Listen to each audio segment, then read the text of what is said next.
We are excited to have our spotlight speaker, Douglas Spotted Eagle. He's with SMG, Sundance Media Group.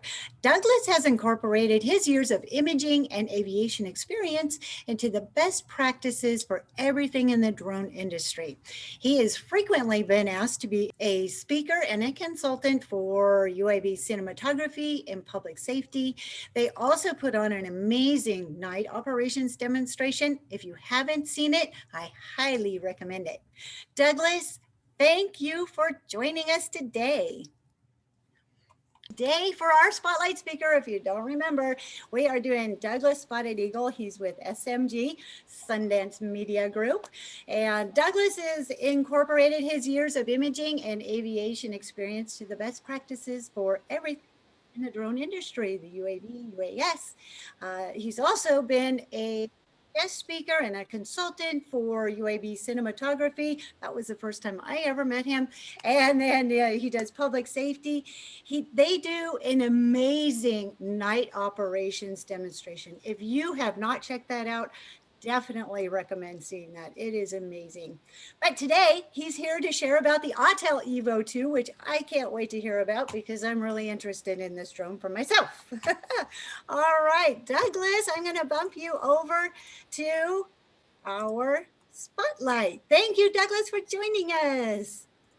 Hey, good morning. Good morning. Thanks for having me. I'm really excited to be here. Desi and Sharon, Kim, Jennifer, thank you all for arranging this. I'm thrilled to be able to talk to the folks that are members of Women in Drones. We've got a lot to cover over the next little area or next little period of time, but I've got a few things I wanted to share with you in advance in case you aren't familiar with me or my work. I've been with Sundance Media Group almost 27 years. It'll be 27 years this coming April.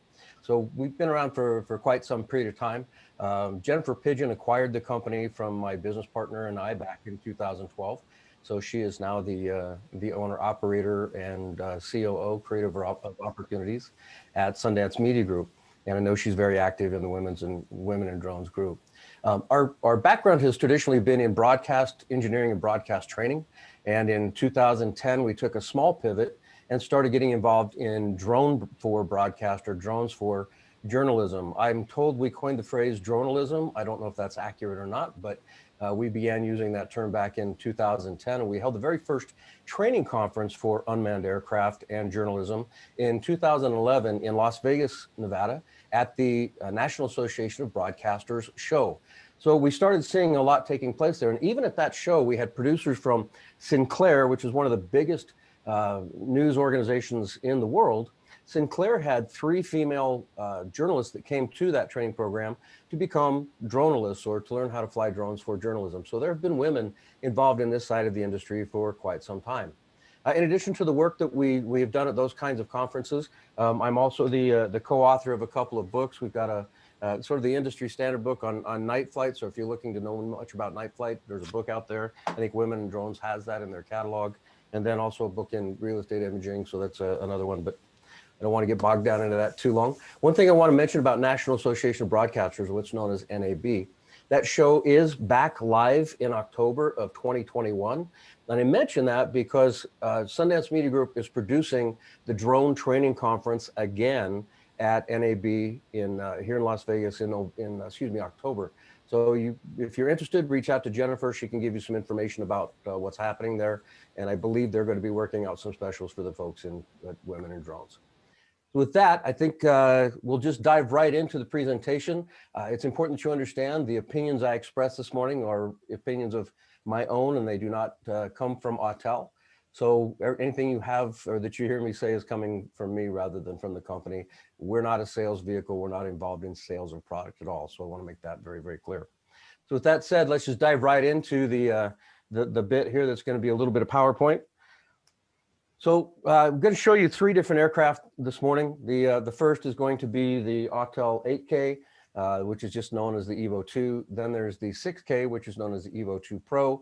And then the one that we'll be flying today, if the winds permit, we will be flying the EVO II Dual, which is a combination thermographic or IR FLIR camera with an RGB camera attached next to it, so we can operate with both at the same time.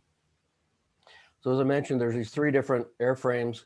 The things that make these a little different is you're going to see about a 40-minute flight time. Now keep in mind, that's a manufacturer's stat. The manufacturers always take the very best of circumstances when they give these numbers.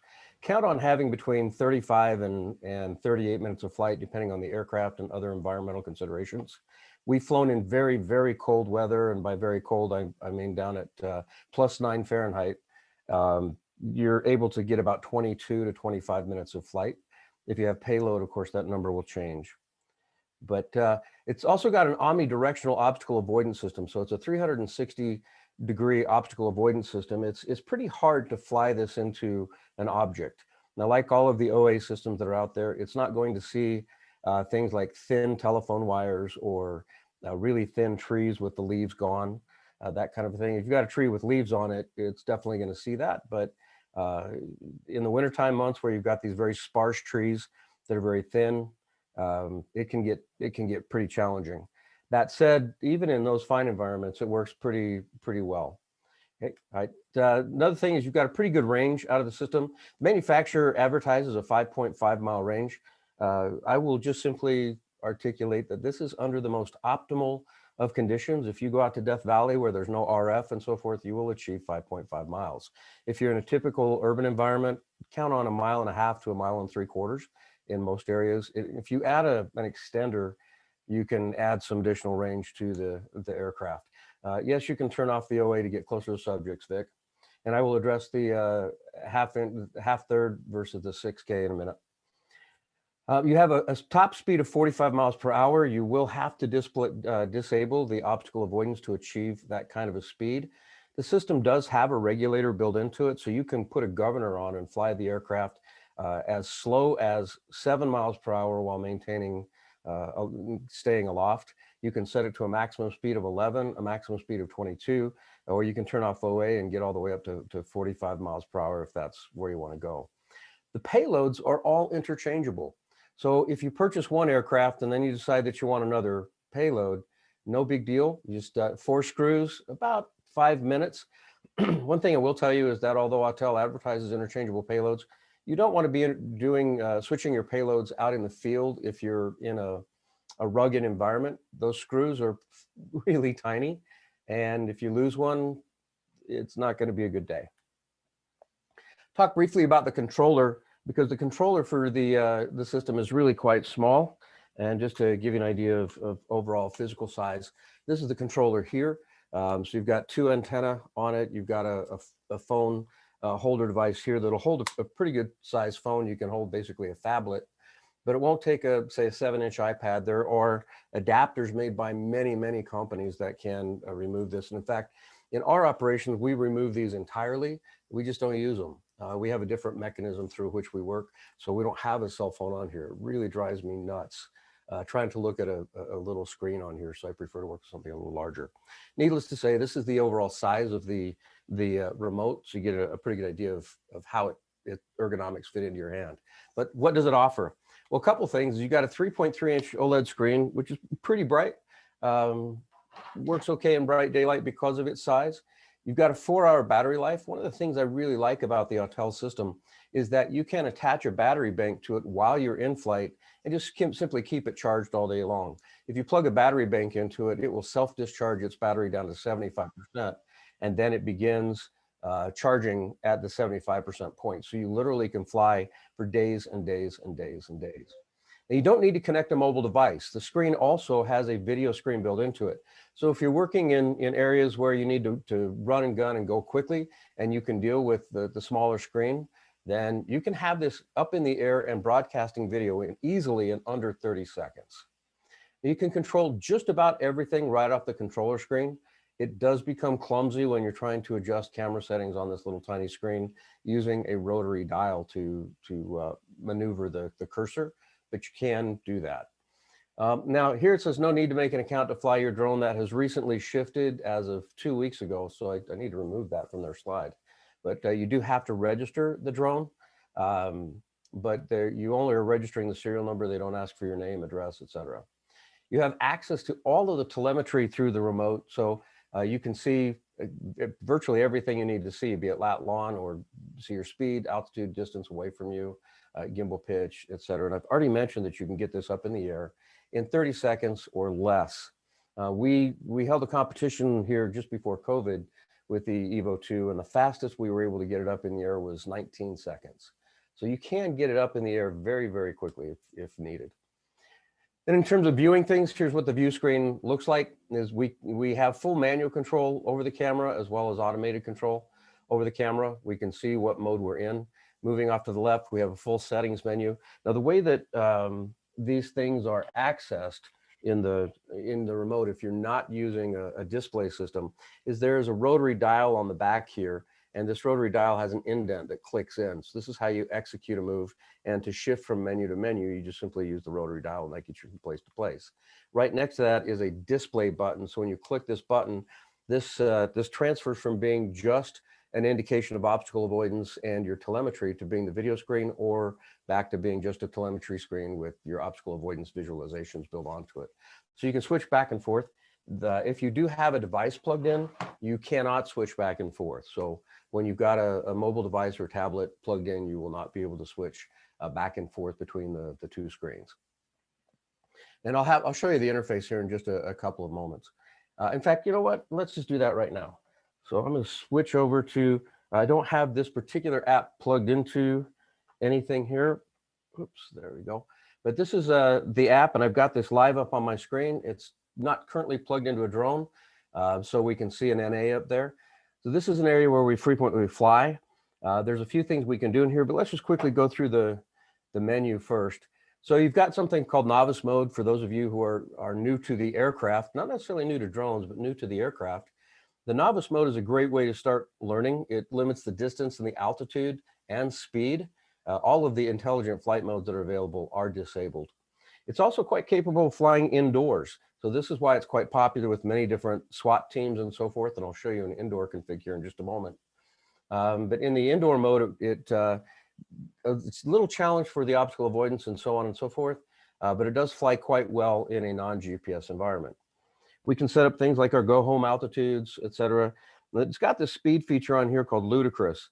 Unless you are highly experienced, I would recommend avoiding this. And if you are going to test it out for the first time, make sure you're in a very large open field area that's free of trees, telephone poles, light poles, and other obstacles, because this is where a lot of people have accidental moments. Again, we have the ability to change up our speed here. So we can govern our speed at 11 or 22 miles per hour. We can also set up altitude limitations. Now, this is highly valuable if you're operating in areas where, for example, here in Las Vegas, there are many zero grid areas for the Lance. And so one of the things we do when we provide our safety justifications for our authorizations or our area-wide authorizations in the zero grid is we send a picture of the our geofencing to demonstrate that we have locked these drones down to most of the time 99 feet, because they'll give us 100 feet on the strip in most cases. We can set up distance limitations, and then of course the normal things such as calibration and whatnot.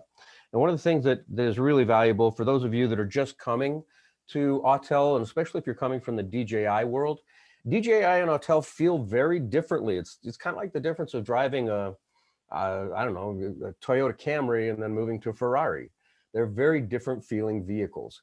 And so when we get into this EXP control, we can set it up to feel exactly the way we'd like it to feel. So if you want to make your EVO II fly like a Mavic or like an Inspire, you certainly can. It's not a problem to do that at all. And we can control the sensitivity of various parts of the application as well. And then we're able to turn off all of the LEDs. So if you're in a public safety operation, or if you're working with someone like the US Marshals, for example, they need to be able to turn off all LEDs on the aircraft. And so this is where that is achieved. With Visual Nav, again, we can turn off the obstacle avoidance. Now we can turn off OA in two different places.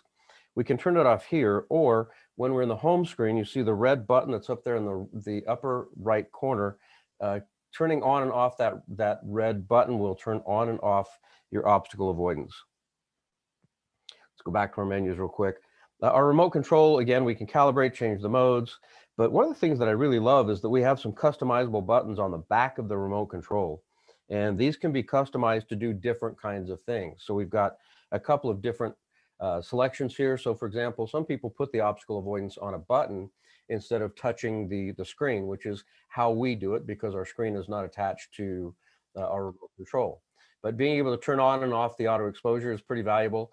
And we can also set, if you're doing some work where you're doing lots of vertical scans, you might set the button A to a 90-degree gimbal, and you might set button B to a 0-degree gimbal so that you can rapidly get back and forth. And then we can also alternate our camera and map views in here.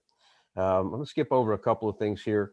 One of the things that I love, and this is pretty typical in most apps, is we can set the critically low battery warning and the low battery warning up so that we determine when our auto return to home is going to happen.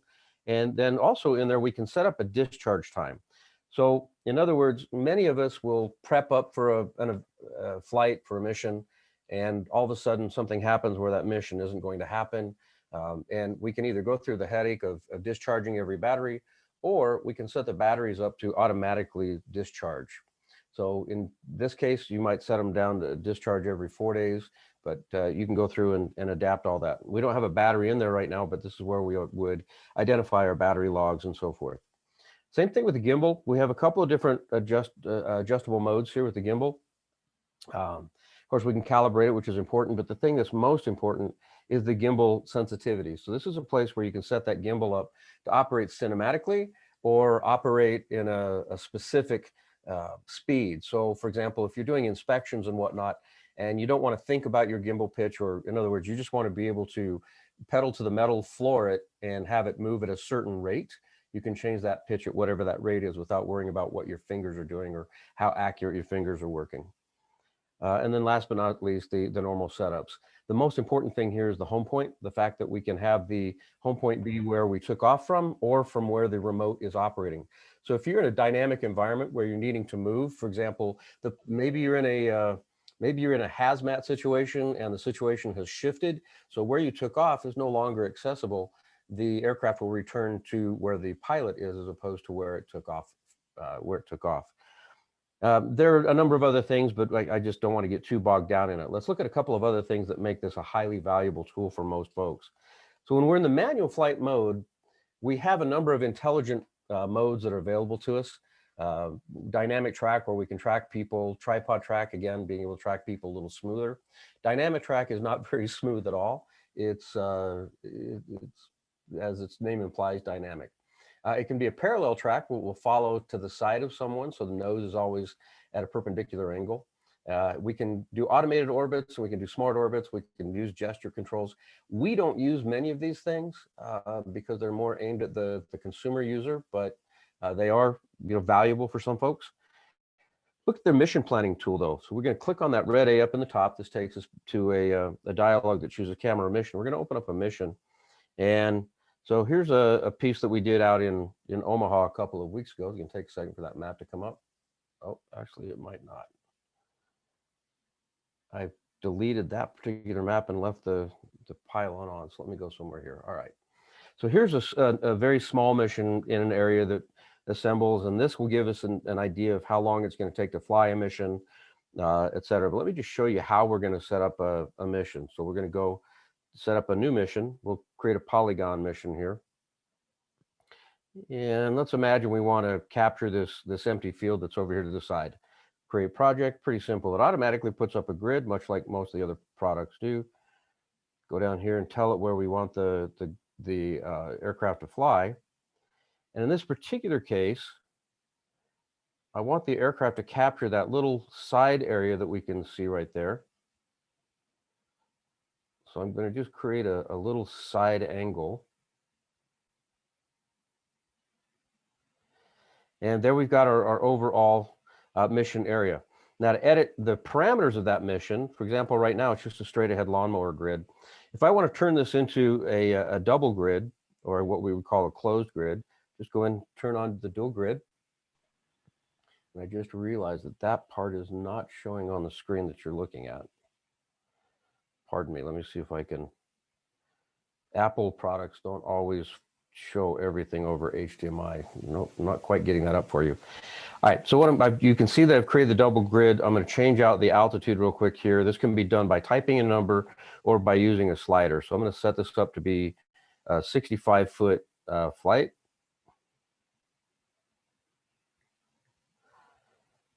There you go. All right, and so now we can see how well, actually, you're not seeing where that grid changed. Excuse me, just a moment. Let me see if I can get that back up for you.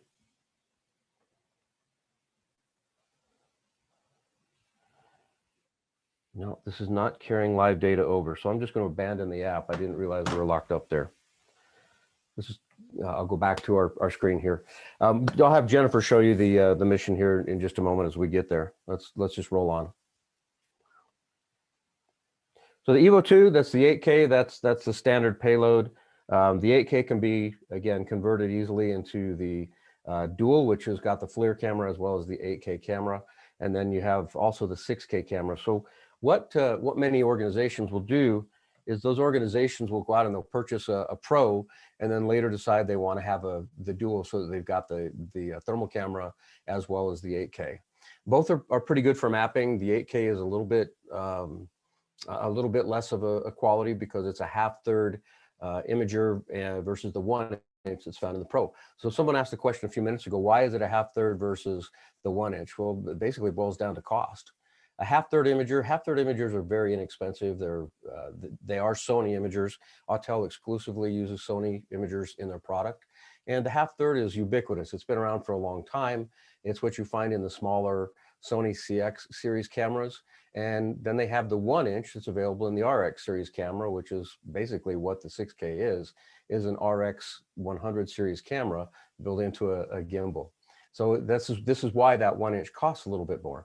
Now, in the case of the dual, the housing is not capable of housing both the FLIR and a 1 inch. There's just not enough real estate inside of that gimbal to be able to do that. So hopefully that explains that. The pixel count is basically identical when we're looking at 6K in the half-third and 6K in the 1 inch.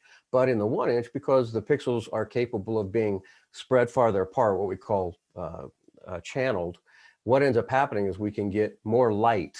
So the 6K is capable of operating in low light much, much better than the 8K is capable of operating.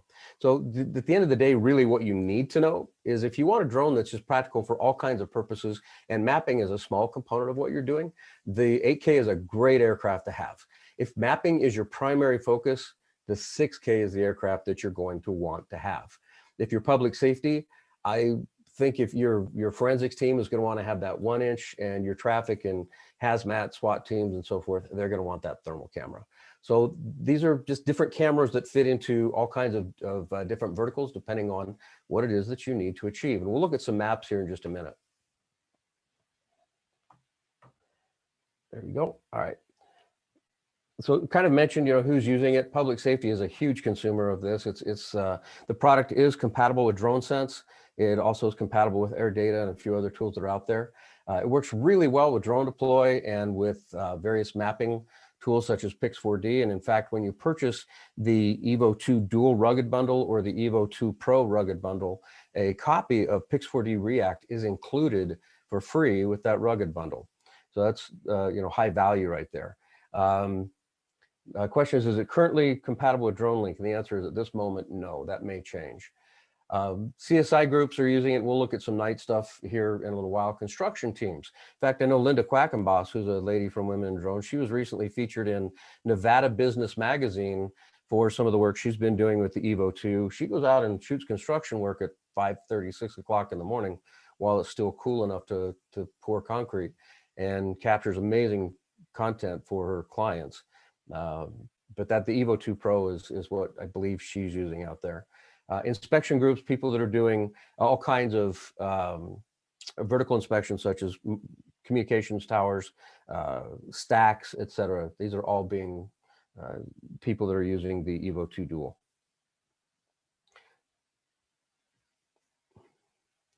So a couple of things I'm not even going to get into this necessarily with the EVO II Dual versus some of the other products that are out there.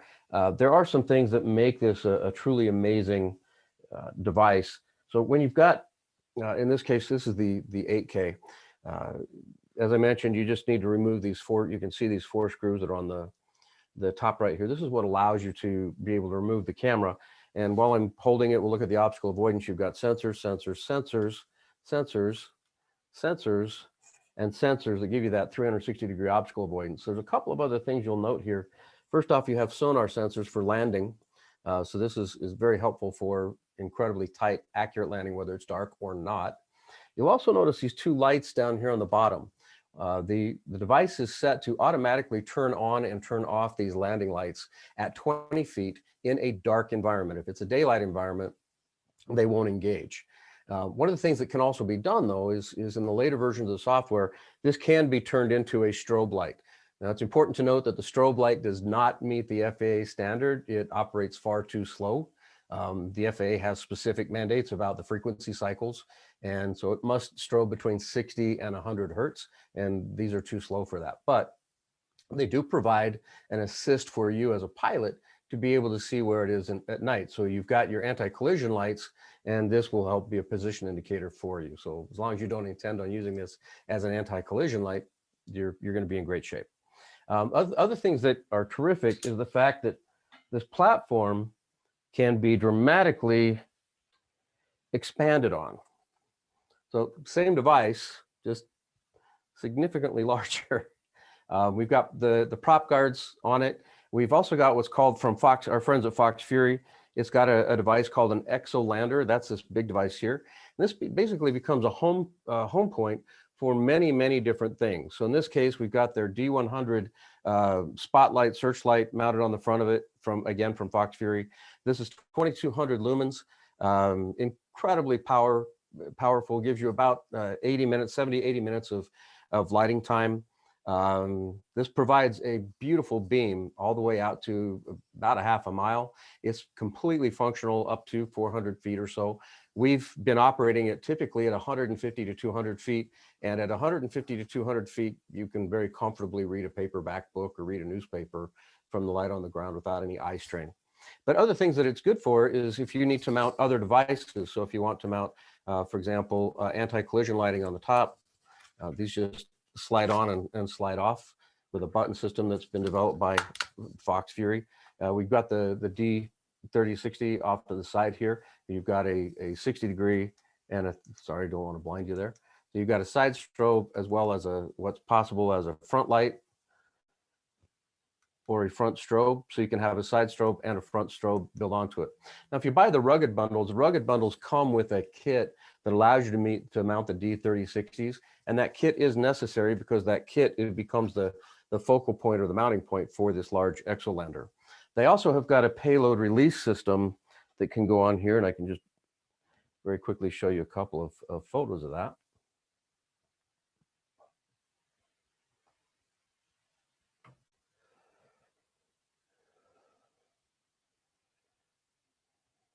So here's the system carrying their payload delivery system. Although the aircraft is rated to only carry about 500 grams, in this particular case, you're looking at it loaded with 800 grams. Grossly overloaded for purposes of testing, and yet the aircraft stays very stable in these particular environments. So you're seeing the D100 spotlight, difficult to see, but there's the D3060s, there's the D10, and then here's the payload release system. And in here we've got some very heavy weight loaded in there along with a first aid kit and some other things.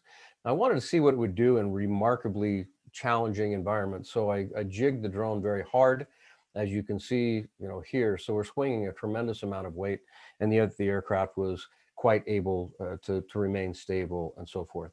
So when you add everything to the system, and you would never fly with this kind of weight, let's keep in mind this is a testing environment and an extreme circumstance, you're going to see about 30 minutes of battery life. So there is a little bit of battery life loss, as you would expect anytime you have a heavyweight payload system that's on there. Boy, there's lots of chats that are coming through, and I'm missing some of them here. I want to be sure I'm not missing anybody. Forgive me. Let's see. Does the mapping data acquisition need to be done through Autel app, or can other mapping programs can be used? You can import KML files. You cannot currently, we cannot successfully export KML files at this point. So if you want to do your mission setup in say Google Earth or something like that, you can do that. Question is, can you get a 6K with a duo on the side? No, that's not possible. You're kind of one or the other there. Where on the drone is GPS sensor receiver mounted? Good question. It's actually mounted right up in the front. So that is mounted right up here. And this is where a lot of people make mistakes, is we're seeing them Velcro things up to the front here, and it affects your flight. So if you're thinking that you're going to buy a firehouse strobe, which by the way does not meet FAA requirements, and you stick it right here, you are going to be impacting that GPS receiver. So you just want to be aware of that. And one other thing to mention while I've got this back up is this also is a dual IMU system. So you've got two IMUs in there for redundancy, and that's part of the reason why the aircraft is able to fly so stable and with such great accuracy up there. I'll just show one or two other pictures here quickly of the system. I've got some night flight pictures here. There we go. So there's the aircraft at night, fully lit up. And I don't have any good photos of it in spotlight positions on the ground, but we have put this thing through its paces. So one of the things to just be aware of is that it is a very heartily and hardly tested device. All right, let's get back to our presentation here.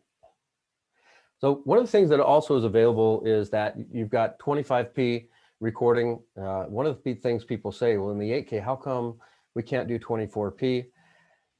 I wish I had a good answer for that, but there isn't an answer. So the current answer is if you shoot at 25p, it converts very nicely to 24p. You do have native 24p when you're dealing with the other cameras and so forth. It's only when you're when you're at other resolutions. When you're using 8K though, you drop down to 25 frames per second. You got 48 megapixel stills. You can have 4K at 60 frames per second. So if you're looking for that buttery smooth 60 frames per second, especially if you're going to go to slow motion later on, this is a great feature to have. It does have an 8x digital zoom. And I want to talk about that just for a second, because many people don't understand what happens with the digital zoom. There's no moving component inside of the lens array that you would have in an optical zoom system. So all that happens is the pixels are accessed differently on the sensor. Now, back in the old days, like 2-3 years ago, anytime we were doing any kind of a digital zoom, we saw a tremendous loss in quality. And that was because of the way that pixel access worked in the various tools that are out there. But today, we're able to access what are called co-sighted pixels.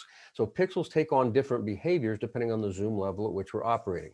Now, the 8x zoom is essentially, I don't want to use the word useless, that wouldn't be fair, but it's not great. On the other hand, when you're dealing with the 8K camera, you've got up to a 4x zoom where it is virtually lossless. It's pretty hard to distinguish the difference in the zoom settings, and we'll be looking at that shortly as soon as we put the aircraft up in the air. So in other words, what happens at 4x, we're maintaining 1080p quality. With the 6K or with the Pro, you've got a 3x zoom with very low loss or non-noticeable loss. Now, one other thing that I've got on the slide here is it's got a 30-degree up tilt. This is really handy if you're doing inspections on bridges or on mobile towers where you need to look up under something. And then last but not least, live deck. And we'll be moving to the live deck shortly. I better get speeding through some of these slides here, though, before I'm going to find myself getting behind. Now, we've already looked at some of these things here where we can set up our missions and pull our missions. So it's pretty quick and easy to use. We're using these in land development environments, CSI environments, construction environments. And in fact, I'll just pull up one or two of these real quick here. So this was captured with the EVO II Pro. And so what you're seeing right here is the ortho. And this is an exercise club. This is coming live off the web, so it'll take a minute for some of these images to resolve. Let me flip it around so that we're looking at the model. Although this is a textured model, so we would not use this for measurement, it still gives us a pretty good idea of the overall quality. So it's coming in. I'm going to switch that over to HD as opposed to SD. There we go. So this is a fitness club that's being built here in Las Vegas. And as it's going to take it a minute for it to resolve everything, and especially as I'm moving it around. So we'll just let that sit there for a moment and you'll get an idea of what's there. In fact, while that's resolving, I'll just switch over and we'll look at a couple of other things. So this is a great example of how we would use this system in an RTK system or in an RTK environment where we have a development land. And what happens is we'll go in here, we'll capture this, then we lay over top of this all of the blueprints. And then this data is shipped off to all of the various subs so that they understand the grade for purposes of water, sewer, electrical. There's no natural gas out in this area, but if we had gas, it would also give them those grade areas. So this area can be flown here weekly for progress reports, or it can just simply be flown for individual specific purposes. Now, of course, we can look at these as 3D models. And if you'd like, I can get these devices out. Probe, and yes, if it's a global shutter or a rolling shutter, it is a rolling shutter. I don't know why that model's not coming up, but we'll leave it. That is, rolling shutter is something that is this, let me just go back to camera here. One of the drone manufacturers has done a remarkable job of convincing people you can't map with linear rolling shutter cameras. I find that really bothersome. Yes, global shutter cameras are better. There's no question about it. This is a question that has gone on in the film and video industry for nearly 2 decades. And so going all the way back, for those, if you are familiar with my work in the broadcast environment, you may have seen my book that's called The Full HD. It's a book that is available at B&H and various places online, whatnot. And I address this very clearly in the book. There are benefits, significant benefits to global shutter. There's also a significant additional cost whenever we're dealing with a global shutter. Because one is better doesn't mean the other is not useful. And you can map very, very well with a linear rolling shutter system. As you can see in the image, for example, right here, we can capture great data, very clean data with it. The key is in how you operate. Global shutter allows you to be lazy.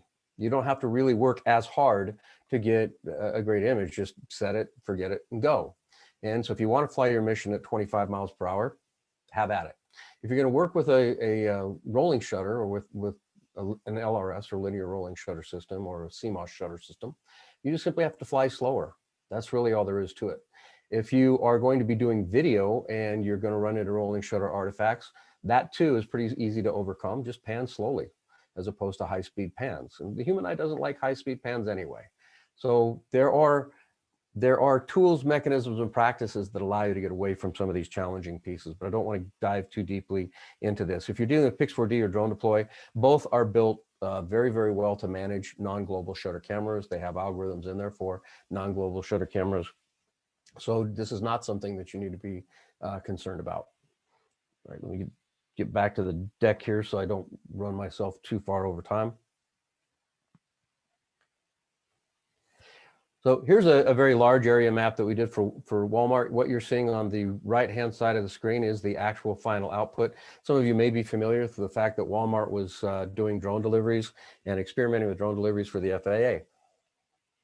I mentioned Linda Quackenboss earlier. She's a local here in Las Vegas. She ended up becoming one of the drone pilots for Drone Up as they were working, but we were hired to do the initial area map so that Drone Up had a great map of the area in which we'd be operating. And this is very near an airport in North Las Vegas. So the arrow points to where the center point of the Walmart parking lot is, where they were operating their program. And then the rest of the area there. Now this is a high map. This was captured at 400, right at 400 feet. It was the only way to make this be an optimal flight. So you're looking at an area that's just over 2.5 miles. So it's a pretty good sized area in that overall circumference and radius. Worked out really, really well. I believe this was a 6 or 8 battery mission. Some of you might be familiar with the mission that we did recently for the NTSB for a crashed helicopter. That was a 12 battery mission. So my point is that these aircraft are optimal in environments where fixed wing may not be effectively used and where you need to have high quality data output. Just going to kind of keep blowing through some of this here so I don't get hung up. One thing to mention is I'm going to talk about the EVO II Dual really quickly here. The EVO II Dual is a US product. It's made in the USA with foreign and domestic parts and labor. Has a FLIR camera on it. You've got about 38 minutes of flight time. You've got an 8K RGB sensor built onto it, and then the 640 by 512 30 hertz boson imager. This is currently the highest resolution imager that's available in the civilian world. Again, they advertise a 5.5 mile range, but that's in optimal conditions. Johnny, no, you can swap batteries during the mapping flight. So when the battery hits a point of auto return to home, and you're going to set that critical battery point where it's going to return, it'll come back, swap out the battery, and the mission will resume wherever it left off. So it is an intelligent system. I already mentioned, who's using it. I really want to blow through some of this fairly quickly, though. Here we can build out great 3D maps, 2D or 2D orthos, which is what we want most of the time. We've got, as mentioned, it's very quick to deploy. Here's on the left-hand side of the screen, you can see a SWAT team. This is 3 a.m. They're going in to deliver a no-knock. If you look closely in that image, you can see that they've got the battering ram in their hands there. So that's an actual deployment. And then off here to the right side is Greer Police Department. They were the first police department in the United States, Greer, South Carolina, to acquire the EVO II dual. And they now have, I believe they have 4 of them in their fleet. And then their county seat has got another 4. So in the Greenville County police departments, they have a total of 8 or 9 duals that they're operating with. This is a nighttime image capture. You can see the quality of the image, in the dark here. So this is something that was put together by the copy. This was put together by the Huntington Beach Police Department. They were out evaluating operating at night. I don't necessarily agree with how they presented some of this, but at least it gives you a pretty good idea overall of what's there. So flying along the water line. So if you're not familiar with thermal data, you're seeing the surf there onto the far right side. Now they use the term isotherm range. The EVO II dual is a non-radiometric system. So in other words, it does not have temperature capability. Therefore, it doesn't have isotherms. They just misused a term. But overall, showing the palettes, I think this is a great piece of video to share with you. So I just wanted to take you through this real quick.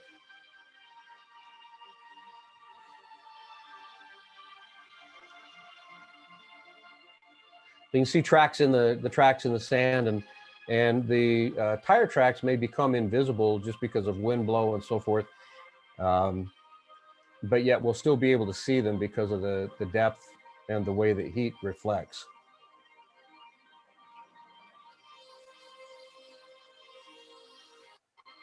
See if I can skip ahead here. There we go. So he'll be tracking a vehicle, again in thermal. This is outside the police department here. The question is, does it capture thermal and RGB simultaneously? Yes, sir, it does. And it does encode them into 2 separate files.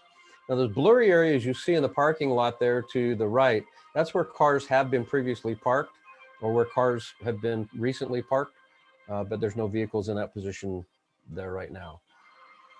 So here the drone is automatically tracking the vehicle as it's going to drive out onto the pier.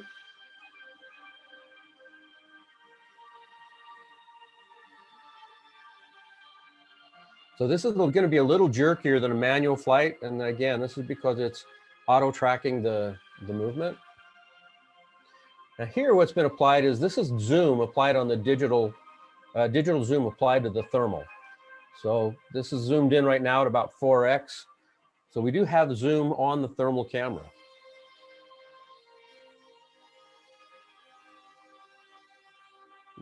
Now the pitch that you're seeing is not being automatic from the camera. This is being managed by the operator. Now we'll go back to tracking. I'm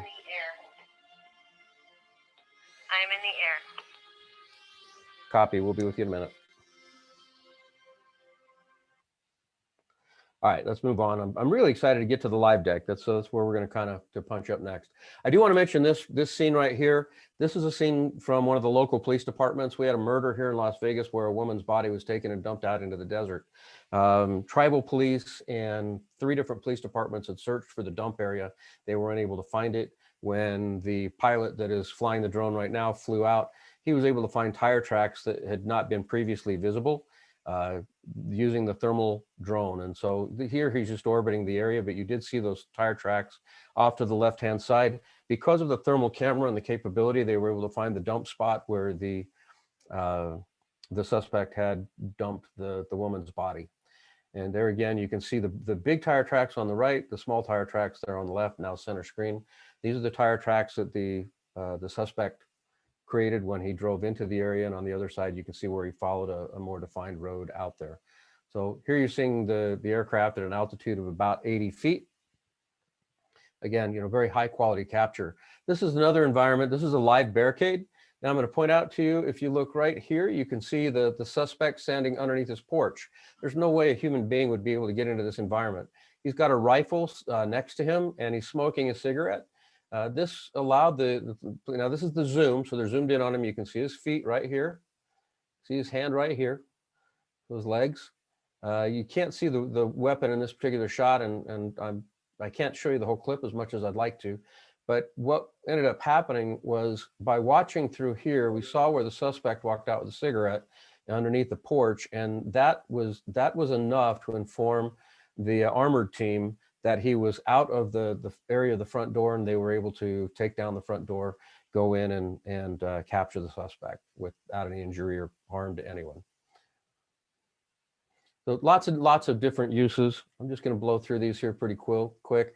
This is an EVO II dual that you're seeing at an altitude right here of 100 feet. Here is the DJI drone, same exact scene, same exact altitude.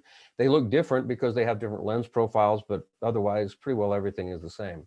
And here again is another example of the two. So you can see a tremendous amount of detail versus what's available even with MSX turned on. This is a night we flew out with one of the police departments here in Las Vegas, had reports of someone or some teens that were breaking into car windows. The teens had been observed all the way up here in this upper left-hand corner. You can see two cars up here. They'd been observed breaking into those two cars at about 2 a.m., 2:30 in the morning. And that was enough to be able to call in a canine team. The canine team was called in. We were able to trace the suspect as he ran down the street. He first ran into some of these various backyards, hopping fences, and he encountered a dog in one of the backyards here, which created quite a bit of noise in the neighborhood. And then the PD canine was able to apprehend him in this backyard as he was attempting to hop over the fence. Now this is the drone coming from 210 feet and a distance of about 250, 300 feet. And then here's with the 5x zoom applied to the thermal camera. So I'm going to move on here. 5-minute warning. I was under the impression I had a little bit more time. So I'm just going to skip through the live deck right now. What I've got is out in the field. I've got Jennifer Pigeon is flying out in the field. Pilot, you are live on the air. Copy that. If you could please zoom in, or excuse me, zoom out of the strip. So right now she's got a zoom applied. There we go. So here's what the strip is looking like from where she's flying. If you'll apply a 4x or a 3x zoom, please. So there's a 3x zoom. Can you switch over to thermal for us, please? And if you can take me to a black hot palette, please. I can't. Can you switch to a different palette, or are you on the wrong device? I didn't update. I need to. Palette won't change. Gotcha. Thank you. Can you switch back to RGB, please? And go all the way into 8x, please, so we can see the loss.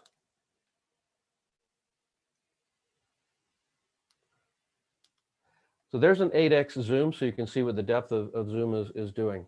Now, since we're running out of time here, I'm just going to bring us back to the studio here. Pilot, thank you. Go ahead and give me a 180-degree turn to the left. And you can zoom out. You can see the Allegiant Stadium there as well, the new Raider Stadium. So there's the view off to the side. So I'm going to switch back here to my studio view real quick. What you're seeing is the live deck. This is a battery-operated device that allows us to have an HDMI output. It also gives us a LAN output for going to a computer system and gives us a USB control for going into a computer system. This is how you're seeing the video live. So she's out flying in the street near our offices here, and that data is coming into the live deck, which is then feeding into Zoom. So this is how you're able to see it. Now, there are many, many ways we can broadcast this data. This is effectively how we do it for organizations like ESPN, CNN, Fox News. So if you've seen some of the interviews on the Strip during the pandemic that are seen with the drone flights over top, as we fly that, we feed it into the live deck. The live deck goes to a device called Live View, and the Live View then transmits that all the way across the country. So here you're seeing the live deck. There's a live view. So this is a broadcast we did with Anderson Cooper during the Democratic National Town Hall, or the Democratic Town Halls, and you can see the live deck up here in the screen. So these are just some of the things that you can do with the systems. I've mentioned the 2 drones. I've shown you the live deck. We're just about out of time. I'm happy to answer some questions for you, but you can reach me, DSC@Sundance Media Group, and I'm very happy to share any information I might have. We have approximately 90 odd aircraft in our hangar, ranging from, we have Intel, we have AeroPoint, we have the Autels, we have DJI, and so in other words, we're familiar with all the different tools out there. We've recently begun training Skydio drones, so we're happy to answer any questions you might have about some of the different systems and how they might best work into your workflow. And I think that pretty well wraps up everything I might have for you. So if you have any questions, you've got a couple of minutes, you can ask those questions, and otherwise I'm just going to turn it over to Desi. I am going to say thank you to Jennifer Pigeon for being our pilot today, and thank you to Brady and Joanne and the other crew members here at Sundance Media Group that make this all possible for us. Oh my gosh, that was fantastic. That was so good. So Desi, if your folks would like to, I was going to say, if your folks want to see the models or maps that I presented, drop me an email, dsc@sundancemediagroup.com, and I would be happy to send you links to all of them. They're all interactive, so if you want to do your own measurements and play with them, they're set up so that the viewer can play with them, but you can't ruin the model. Wow, fantastic. Yes, we will reach out to you for that. Hey, the pilot's back.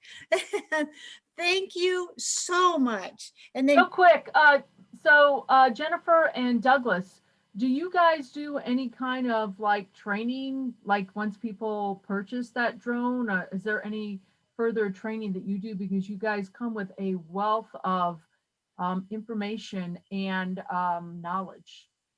So we have, in our catalog, there's a total of 61 training SKUs that range all the way from, gee, I've never touched a drone, what do I do, to risk mitigation so that you're able to deal with an ISO risk mitigation standard, all the way out to if you're looking for tactical, if you're a law enforcement or security agency and you need tactical training to understand tactical uses of drones, we have those. We have many, many mapping classes. We are a Pix4D authorized training provider, so we train Pix4D quite regularly. Our night flights, as I think I saw a chat come through with that, is very popular. The CSI demonstrations and CSI training, they're 2 different things, but we created that for Las Vegas Metro, and we see many, many organizations out there basically copying what we've done. If you're looking for a demonstration, those are great, but if you want training, please see us for the CSI trainings, as there's significantly more to the technique and the protocol than what is seen in the demos. And then there's, individual training so that you can understand how is a Mavic different than an Autel is different than a Skydio is different than a, XYZ drone. So yes, and to answer your question in long form, Kim, there's lots and lots of training opportunities that are out there. In the one shot, you can see our bucket system and some of our books, our night flight training area. We're doing some work in that upper right-hand picture where we're working with Nevada Power, which is a power line training that we did with them. So quite a few different options available. Well, we will see you. We are up on an hour, and we thank you very much for everybody joining us. We hope you found value in it, and we look forward to seeing you next week, and you have a wonderful, wonderful day. That kind of wraps it up.